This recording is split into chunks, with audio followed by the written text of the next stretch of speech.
Coming up on this edition of ATV News.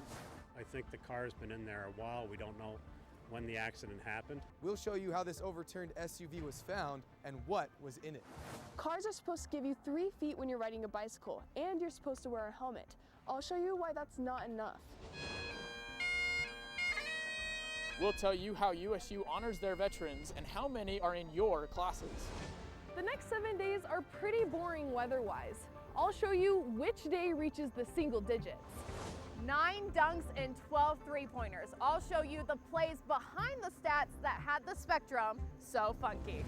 All that and more, this is ATV News.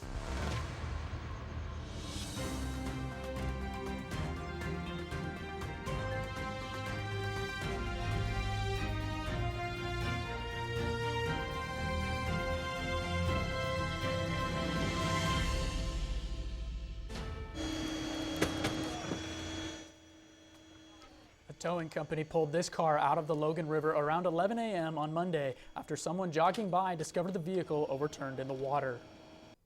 Welcome to this edition of ATV News. I'm Verl Johansson. And I'm Noah Giles. A woman is dead after driving her SUV into the Logan River.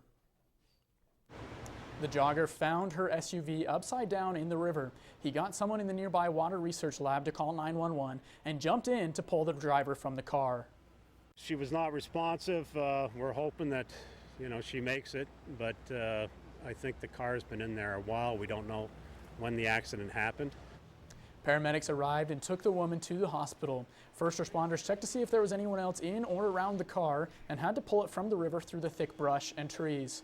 The woman was the only one in the car. Police don't know what caused her to drive into the river, but she died at the hospital. A natural gas line rupture led to the evacuation of a Maverick in Logan. USU sent out an alert to students to avoid the area. Sirens blared as utility crews blocked off roads and sealed up the leak. According to first responders, the leak came from a 5 to 8 inch steel pipeline. Dominion Energy asked the Logan City Fire Department to stand by as they worked. I'm coming up on 28 years and I've never sat this long on a gas line break before. Fulmer said citizens at the Maverick on 1400 North, the Logan Regional Hospital, and areas of USU campus reported smells of gas. USU deactivated the alert around 6:30 the next morning. The family of a missing Mountain Green 17-year-old are asking for help. Nate Wallace's mother says he left home Monday night around 8:30 for soccer practice in Syracuse in a gray Honda Civic with license plate F358UN. She posted on Facebook saying Wallace left a note indicating he intended to harm himself. His phone was found in a Syracuse gutter an hour later. If you see Nate or his car, please contact the Morgan County Sheriff's Office. We'll have their contact information on our Facebook page. Crossing the street could be a matter of life or death for wheelchair users. Katie Varga joins us next to Highway 89 to tell us what you can do to make the crossing the street safer. How's it going out there, Katie? It's going great. I'm standing next to the highway, which is already dangerous to cross. Wheelchair crashes like this, which happened in October, are preventable. To those vehicles. I spoke to someone who knows what it's like to cross the street in a wheelchair and found out why she's scared. Wheelchair crashes like this, which happened in October, are preventable, but in this case, fatal. A 2015 report from the National Library of Medicine found 47.5% of pedestrian crosswalk accidents involved a wheelchair user. And in 75% of those incidents, the drivers didn't brake or swerve. I need to pay a little bit more attention if I'm crossing streets, because that's scary if you have a big vehicle that can't see you. A 2015 study published by Georgetown University found wheelchair users are 1/3 times more likely to get hit by a vehicle than the general public. Let's set up a scenario. We have a vehicle turning right and a wheelchair user crossing the street. We'll test out 3 different sized vehicles and see which ones can see the pedestrian. And this teddy bear is our decoy. For our first vehicle, we'll start off with a basic small car. As I'm coming up to the bear, I can clearly see it when I'm in the small car. For our second vehicle, we have an SUV. Coming up to this right-hand turn, I can see just the top of the bear, but anything below that I cannot see. For our final large vehicle, we have a truck. As I'm preparing to make my right-hand turn, I lose sight of the bear. In instances like this, the driver was in a cement truck 2 feet taller from wheels to windshield than this truck. The driver of the cement truck simply did not see her. He's in a very high-profile vehicle. She's in a very low-profile motorized vehicle. Simmons says that drivers should slow down and check the roads are clear when making turns. I think the biggest thing people need to remember when they're driving is to pay attention to everything around them and to not be distracted. Pressler says crossing the street has become scary for her and asks drivers to take an extra look before turning because you might save a life. The United States Department of Transportation advises all pedestrians to look in all directions before crossing the street. And for drivers, look out for those pedestrians.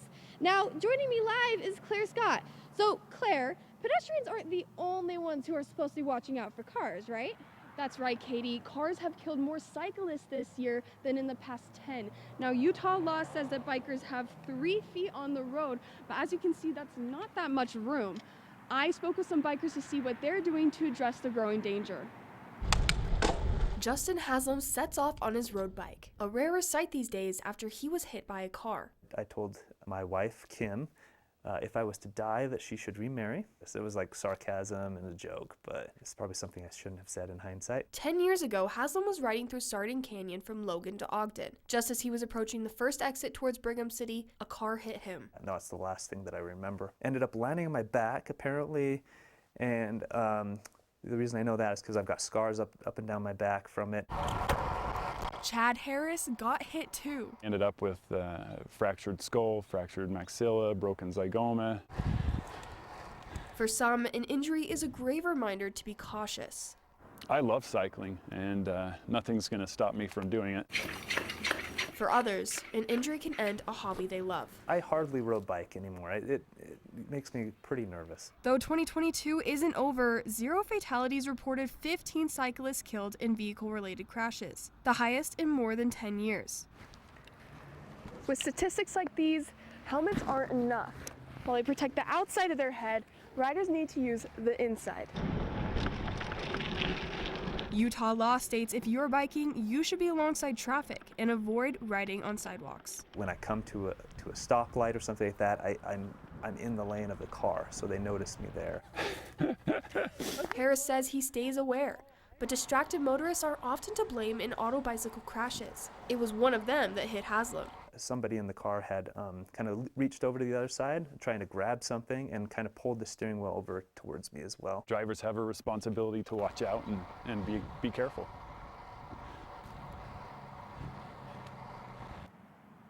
Whatever you're driving on the road, bike or car, UDOT says distracted driving can be deadly. Reporting live from Highway 89, Claire Scott, ATV News. Back to you, Noah. Thanks, Claire. Sorry about those technical difficulties. USU held multiple events honoring veterans on November 11th, one of the first being a tribute outside the Spectrum.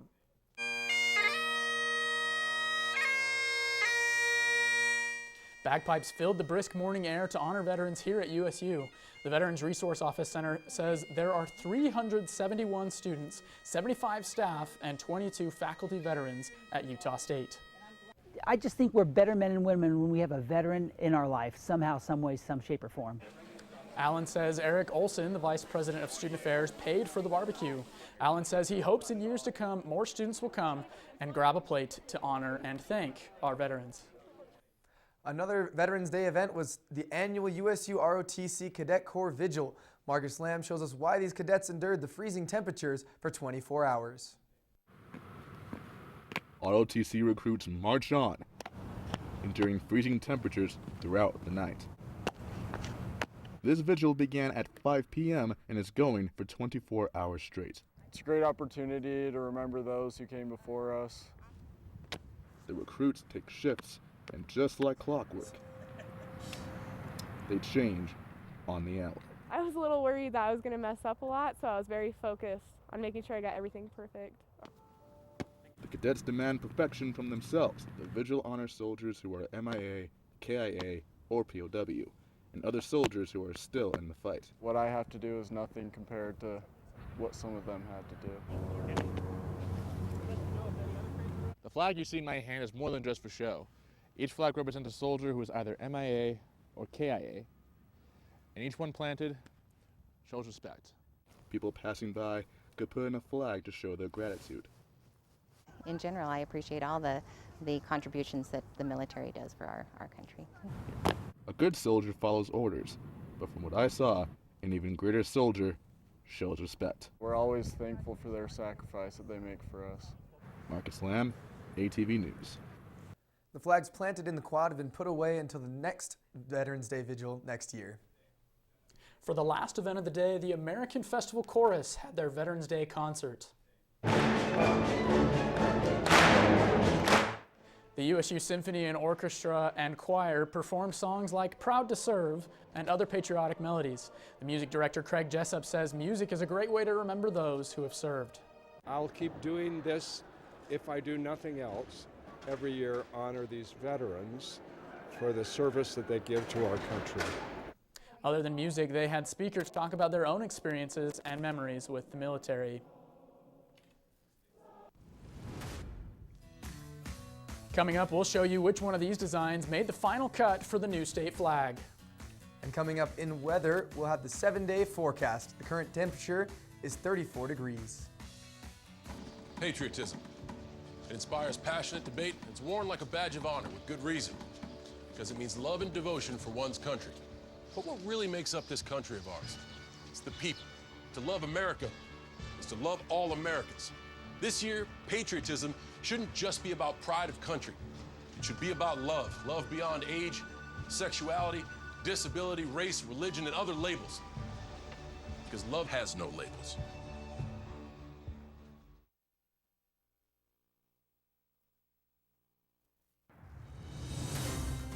Welcome back to ATV News.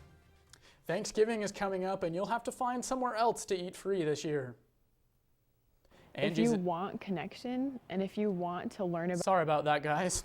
Angie's announced via Facebook that they wouldn't be having their annual free Thanksgiving dinner, a tradition they've had since 1990. Angie says because the tradition has become so popular, they don't have the resources to keep it going due to logistical constraints. They say their new tradition will be donating large amounts of food to the Cash Food Pantry every year. Utah State University Interfaith Club met in the Taggart Student Center to celebrate Thanksgiving through song. Singing is a way that this family shows they are thankful as different instruments are played. Each member of the family gets the chance to share what they believe and how they feel song connects them to others.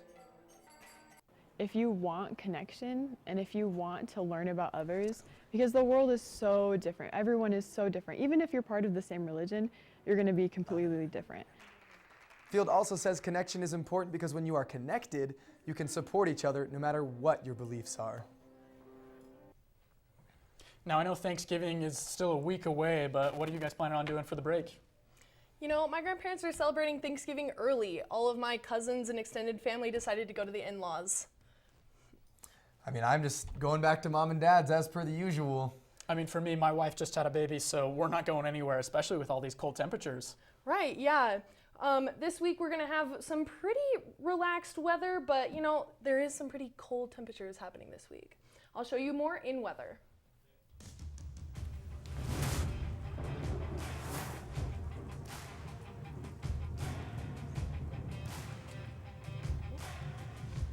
Sorry for these technical difficulties, you guys. I'm Paige Johnson. Welcome to ATV Weather. If we look over here, we've got a rather large storm front right here over the eastern United States. And then across the rest of these states here, we have more storm fronts that are quite a bit smaller. So this one right here, you know, is dumping a ton of rain and snow on this day over here.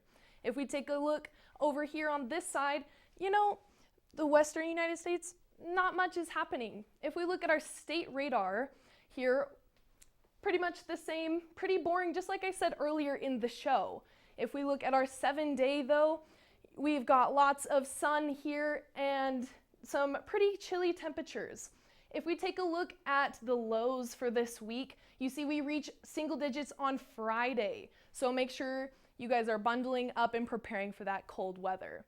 As far as cold weather goes, you'll start to see a lot of inversion in the sky. So if we want to take a look at Utah State's webcams here, you can see right here, you're starting to see some smog already against the mountains here in Cache Valley. So make sure you're aware of that as you are traveling about. Thanks for watching ATV Weather. Back to you, Verl, at the desk. Thanks, Paige. Utahns now have a new state flag design after 7 months of the More Than a Flag project preparing and finalizing. The project gave people the chance to vote on their favorite design. Here are the final 5 that people could decide between. Out of these options, 2 became the clear crowd favorites. Since there were 2 favorite options, the flag project combined the looks of both to come up with the final design. The design still needs to go through the Utah legislature to become official. I don't know about you guys, but I like the new flag. The new flag, right? I think it looks very, very nice. You know, I also like it. I really like the star in the middle. It's very symbolic of actually the 8 Native American tribes that live in Utah. You know, for me, it just makes me think of, like the Denver Nuggets and other sports teams out in Colorado, but it's still a nice design. No, I have to agree. It's a great design, but you brought up sports, so let's go ahead and take a look at what's coming up in sports. Could you play your favorite sport with one arm? Find out how one Utah State student is changing the game. Stephen Ashworth scored a career high of 28 points, sinking 5 of 9 three-pointers. I'll have the game highlights and more coming up for you in sports. If I could go back and change it all, I would. I think I'm gonna miss you the most. I'm sorry. I'm so sorry. I'm so sorry. Or maybe it's just the little moments. If I could go back and change it all, if I could go back, I would. But I can't.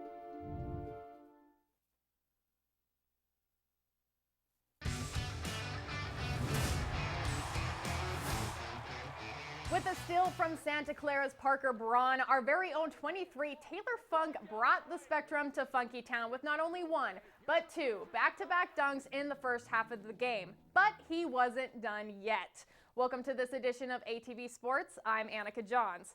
Now, before we take another look at the Santa Clara game, let's see how the Aggies did during their game against Bradley University. Before the game started, Big Blue rocked a U.S. Army uniform, getting the crowd hyped up for the game to begin.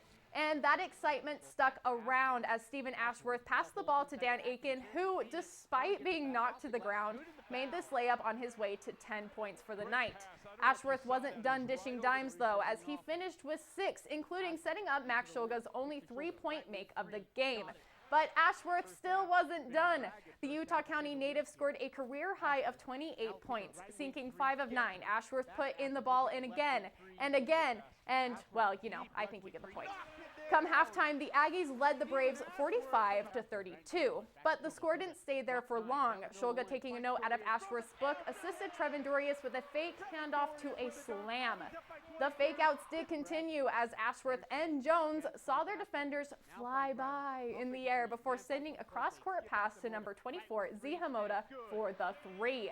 Now let's take a look at this next play in slow motion. We see number 23, Taylor Funk, pass to Shulga. Shulga looks to take on his defender alone, but it looks like the ball slips out of his hand before putting the defender on the floor before Hamoda steps in for the 3, bringing his total points for the night to 15.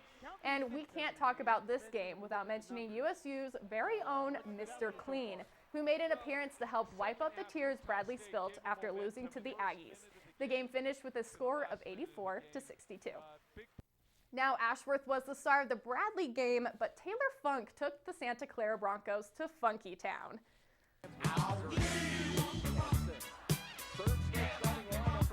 Number-on-number violence welcomed the Broncos to the Spectrum with this steal from Funk, who sprinted to the other end for an easy flush. Funk wasn't done, though, after a bounce pass from Rylan Jones. Funk cashes in a dunk.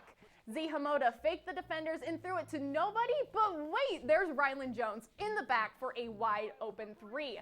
The Aggies had a total of 12 three-pointers for the night, including this long shot from Funk, who brought the score to 48-35. And And this assist from Jones and Stephen Ashworth for the 3. Now, three-pointers aren't the only thing worth mentioning from this game, though. The Aggies truly wanted to give the Broncos the ride of their life with another dunk from Funk. And this wouldn't be Funk's game without mentioning this assist to Trevin Dorius for his very own funky dunk. In total, the Aggies had 9 dunks throughout the game, including 2 more from Dorius, who scored a total of 11 points that night. But Taylor Funk led the leaderboard with a total of 22 points, bringing the Aggies a win of 96-74. Welcome and goodbye to Funky Town, Santa Clara.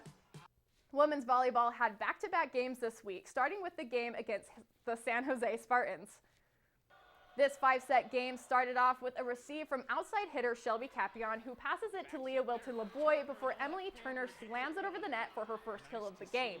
The Aggies continued to lead the Spartans throughout the first set with this kill from Hawaii native Capion, who scored 15 kills in the game. The Aggies beat the Spartans in the first set, leading the Spartans 25-21. Now in set 2, the Spartans immediately took the lead, but the Aggies didn't let that stop them. It's so quick, it's hard to see, but Wilton LeBoy digs the ball out from an attempted kill by San Jose's number 9. But sadly, the Spartans still managed to block the ball and took the set 25-18. However, the Aggies weren't finished just yet. The third set started in the Aggies' favor with a kill from middle blocker Kennedy Boyd, who made it onto the Aggie leaderboard for having a total of 10 kills all night. Now let's take a look at that play one more time, but focus on number 1, Jordy Holdaway. What a jump of celebration. Despite scoring 22 points, the Aggies lost the third set to the Spartans. In set 4, the Spartans held an early lead, but this kill from Kaylee Ray put the Aggies in the lead. The Aggies held onto that lead, ending the fourth set with a block from Boyd. That put her onto the leaderboard with a total of 5 blocks. Now the crowd went wild as the Aggies and Spartans prepared for the 5th set. And these ladies did not hold back. The 5th set started off with an ace from Holdaway and a big block from Arizonan Kylie Stokes. It was a close battle from there, but the Aggies sealed the deal with a final block from Stokes, and Kennedy blocked Boyd herself. The Aggies took the win, leading the Spartans 3-2. Up next, volleyball had their senior night game where they faced off with the Wolfpack from Nevada. Now, it's hard to tell who is who, but the Aggies are in blue. The ladies made an early 4-point lead, ending with this kill from Emily Turner, who is the tallest player on USU's team, standing at 6'4". Kennedy Boyd brought the score to 14-7 with this solo block, bringing her season total to 23. And bringing both girls together, a team block from Boyd and Turner. There we go. There's that block. Hug it out, girls. You deserve it. Now, Turner and Boyd held the game leaderboard for most blocks. The Aggies finished the first set 25-16. Kylie Stokes brought it in hot with this kill in the second set. Stokes, along with Turner and Shelby Capion, held up the leaderboard for this game, each having a total of 10 kills. The second set ended with the Aggies ahead 25-16. The Aggies took home the win, wrapping up the third set with a service ace from sophomore Beatriz Rodriguez from Portugal. The final score was Aggies 3, Wolfpack 0. Football traveled to a much warmer climate for their latest game against Hawaii. The final score of the game was 41 Aggies and 34 Rainbow Warriors. After the game, freshman Ike Larson was named the America First Credit Union Athlete of the Week for helping lead the Aggies to their victory. Up next, women's basketball faced off with the Lions from southeastern Louisiana. The Aggies started out strong. Grad student Mason Kimball, who scored the most with a total of 24 points, made 5 for 5 three-pointers against the Lions. Up next, we see Tamaya Robinson, who is getting caught by defenders, passing the ball to Kimball, who shoots it in for a clean 3. Portugal native Maria Caviar led behind Kimball, scoring 17 points all night. Here we see Olivia Wilkstrom pass the ball to Caviar, who's behind the 3-point line. Shoot and score. Abby Wall hands off the ball to Robinson, who goes up for the layup, but gets swatted. But she recovers the ball, passing it back to Wall for 2 more points. By halftime, the Lions led the Aggies 34-27. After that, it was pretty smooth sailing for the Lions, who maintained a lead for the rest of the game. The Aggies lost to the Lions 68-78. Women's basketball was in St. George last night for their first road opener against Utah Tech. The ladies lost the game with a score of 95-57. Cross country headed to Albuquerque this past weekend for the NCAA Mountain Region Championship. The men placed in 7th with 174 points in the 10-kilometer race, and the women placed 6th in the 6K race with 167 points. Women's tennis found themselves in California for the CSUN Invitational. The Aggies were undefeated in doubles with Annalise County and Zeynep Naz-Osterk dropping only one game for a 6-1 victory. You're all caught up on your sports. Now back to you at the desk, Noah. As late as 10:30 at night, these pickleballers are staying dedicated to the sport. The USU club pickleball team practices every Tuesday night at the Pickler and sometimes stay later than the employees. One member, Gavin Wilson, was born with one arm, but Wilson says this hasn't stopped him. He started playing 8 months ago with his mom.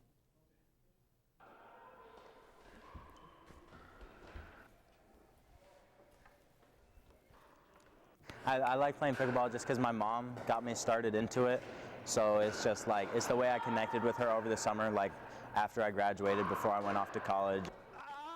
Other players on the team say Gavin is one of the better players on the court and is headed to nationals this weekend. He's also trying new things like trick shots. We're freaking fiery, man. So we're going to fight to the death, and we're going to get it. Nationals will take place on Friday and Saturday in Texas. We're freaking fiery, man. So we're going to fight to the death, and we're going to get it. Davis Weatherston is one of the members on the pickleball team, and he told me about how excited he was for them to surprise some people at that tournament. Sorry about any of those technical difficulties there. Miss Rodeo Utah's year is wrapping up, but not before she goes to compete for a national title. Morgan Perkins shows us this event supporting our state cowgirl. High stakes, high style, and high excitement filled the room at the Miss Rodeo Utah Gala. The 2022 Miss Rodeo Utah, Brady Jill Jones, is getting near the end of her reign. The most exciting part about tonight for me was seeing all the faces in the crowd that came out to support me, faces that I met at the different rodeos I went to throughout the year. People from around the state brought their best outfits, donations, and poker faces to honor Brady's work. She traveled to over 30 rodeos and thousands of miles around America promoting Utah and the sport of rodeo. Everybody was so excited to be here, supporting Brady and wishing her well to compete for Miss Rodeo America. On November 28th, Brady heads to Las Vegas for the Miss Rodeo America pageant, where she competes in horsemanship, interview skills, and as well as wearing beautiful outfits. Just really nice going into the pageant knowing no matter what, I've got a room full of people that love the heck out of me enough to show up and support me. Brady's friends put on the send-off party. It takes a lot to put an event like this on, and so we're all excited and happy to help her. Morgan Perkins, ATV News. You can find more about her journey in Vegas on our Facebook page. Now, I don't know about you guys, but I haven't been to the rodeo for years. I mean, what about you, Paige? You know, I've never actually been to a rodeo. I've always wanted to go to one. Oh, we gotta fix that. Noah, what about you, man?